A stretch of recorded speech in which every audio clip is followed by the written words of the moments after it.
Fevereiro 25, Marcos 6, de 1 a 29.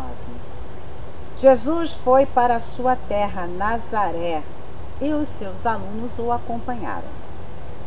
No Shabat, sábado, Jesus foi ensinar na sinagoga, e muitos, ouvindo-o, diziam: de onde ele tirou tanta sabedoria? Como é que ele faz os milagres que nós ouvimos falar?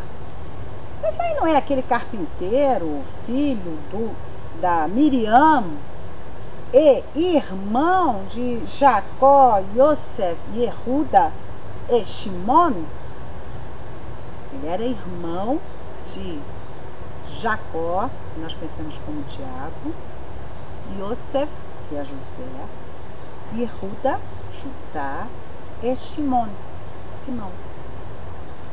E as suas irmãs não vivem entre nós? Ele tinha irmãs também, Jesus. Eles não entendiam o que estava acontecendo diante dos olhos deles, né? Como é que um homem pobre e carpinteiro tinha aquele conhecimento que somente os estudados, os altas personalidades da religião, os escribas, os fariseus, os rabinos que tinham estudado, esses saberiam, mas como ele, filho do carpinteiro, as irmãs andavam ali com... todo mundo conhecia todo mundo ali. Por isso que depois Jesus falou: não há profeta sem honra a não ser na sua terra e na sua casa e na sua família. Muitos até hoje não entendem que a verdadeira sabedoria não se aprende em livros. Ela é revelada por Deus. É revelação do alto, a verdadeira sabedoria. E essa Jesus tinha. Por causa da falta de fé desse pessoal da cidade de Nazaré, ele não fez milagres em Nazaré. Curou alguns doentes só. E Jesus dizia: não há profeta sem honra a não ser na sua terra, entre os seus conhecidos, entre a sua parentela, entre a sua família. A família não acreditava em nada dele. A família de Jesus não acreditava que ele fosse o Cristo, o Messias de Israel. Aquela célebre ditado: santo de casa não faz milagre. Vem daí. Achavam que eles estavam loucos. Jesus ficava surpreso com a falta de fé deles, mas continuava a ensinar. Para Jesus era uma surpresa, porque como é que eles podiam não acreditar, né? Mas ele continuava a vida dele, o ministério dele. E também ensinava nas cidades próximas, porque tudo ali em Israel é pertinho, né? É pertinho assim, como se fosse de um bairro para o outro, pertinho. As cidades eram perto, mas andando a pé é longe. Ele chamou seus 12 alunos e começou a enviá-los 2 a 2, dando-lhes poder e autoridade para expulsarem os espíritos nojentos, chamados espíritos imundos. Estão por aí até hoje, viu? Ele os mandou ir sem nada. Não leva cajado, não leva 2 roupas, não leva 2 sandálias, vai como vocês estão. Ele lhes recomendou: quando vocês entrarem numa casa, fiquem aí até partirem.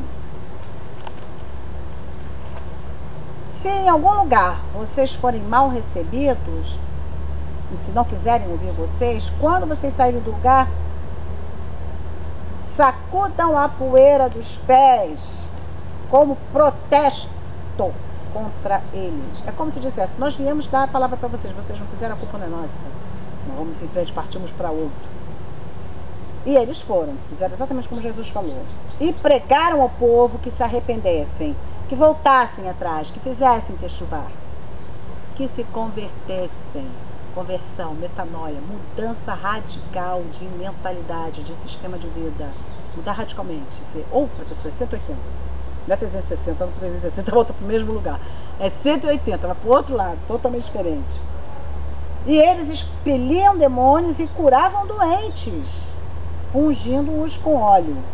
As notícias sobre Jesus... Bom, agora já é outra coisa. As notícias sobre Jesus chegaram aos ouvidos do rei Herodes. Uns diziam: é João que ressuscitou.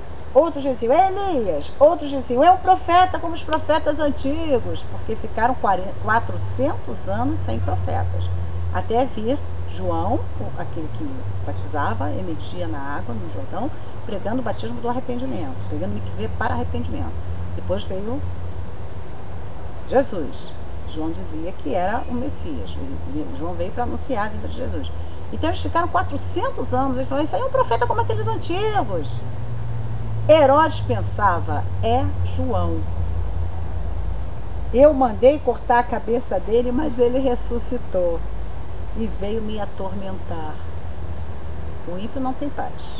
Não tem jeito, né? Faz as maldades, mas fica lá, perturbando. Aqui novamente confusão de conceito entre ressurreição e reencarnação.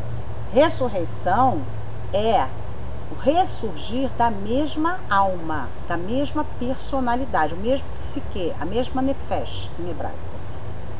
Você morre, depois você nasce de novo, a mesma pessoa, só que conforme as escrituras nós teremos um corpo diferente desse, outro tipo de corpo, outra matéria que nós não conhecemos ainda. Na reencarnação, a pessoa morre e nasce de novo como outra pessoa, outra personalidade, outra alma, outro psique, outra nefesh. Totalmente diferente. No caso, não se aplicava a nenhum dos dois, porque João, quando morreu, Jesus já estava vivo, eles eram contemporâneos. Então, Jesus jamais poderia ser a reencarnação de João. Mas o Herodes, ele estava tão neurótico com aquela história dele ter mandado matar o João, que ele não queria, ele fez forçado. Ele achou que os poderes do João é que tinham sido passados. É uma coisa meio confusa. Tinham sido passados para Jesus. Aqueles poderes que o João tinha. O João devia fazer milagre também. A gente não tem escrito isso. Mas que poderes eram esses de João?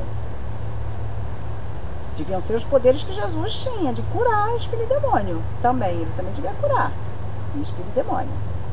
Porque a gente aqui não fala. Herodes acreditava que os poderes atribuídos a João tinham passado para Jesus, é isso que eu falei, né? Espíritos poderosos saíram de João e foram para Jesus. Não tinha espíritos poderosos nenhum, tinha só um espírito poderoso, o Espírito Santo. O Hakodesh. Herodes estava com medo de ser João, porque ele mandara prender João, porque o João dizia para ele que ele estava errado em estar dormindo com a mulher do irmão. Que a Torá dizia claramente, a lei dizia claramente, não descobrirás a nudez da mulher do teu irmão. É a nudez do teu irmão. Ele sabia disso. Então João falava, não te é lícito dormir com a mulher do teu irmão. Não é legal, você não pode fazer isso. E o Herodes ficava com raiva do João, mas não tinha medo de tocar. E também respeitava João, porque sabia que o João era um cara justo. Tinha medo. Tinha medo de botar a mão nele. Só que a gente já sabe o que aconteceu. No dia do aniversário dele, ele fez um banquete. A filha da mulher, da tal da Herodias, dançou lá. A dança sensual. Ele estava bêbado, banquete, todo mundo bebia, todo mundo embebedado. Aí ele, pede o que você quiser que eu te dou até metade do meu reino. A mãe fez a cabeça dela lá, que era a cabeça do João Batista, e ele teve que cortar. Quer dizer, foi um banquete para a morte. Foi assim que o João Batista foi, né? Embora. Aliás, ele e todos os que agem como ele. Todos os que agem como ele, como Elias, o fim é parecido. A gente já sabe, né? Estudando aqui.